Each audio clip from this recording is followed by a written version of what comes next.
Do you want to know how to add DuckDuckGo to Firefox? Then this video is for you.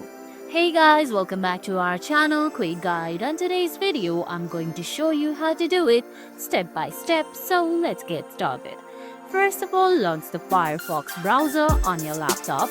Now on the top right corner, you're gonna see this add-on option. Tap on it. Now go ahead and look for the search option. Now type in DuckDuckGo, then tap on enter. Once you do that, you'll find the search results on your screen. Select DuckDuckGo Search and Tracker Protection. Once you do that, you're gonna see this Add to Firefox option.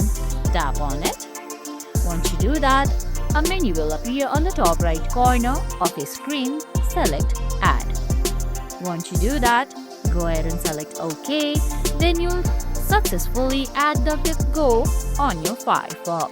And guys, that's it. I hope you found this video helpful. If you did, please give it a thumbs up, leave a comment, subscribe to our channel and hit that bell icon. See you in the next video. Thanks for watching.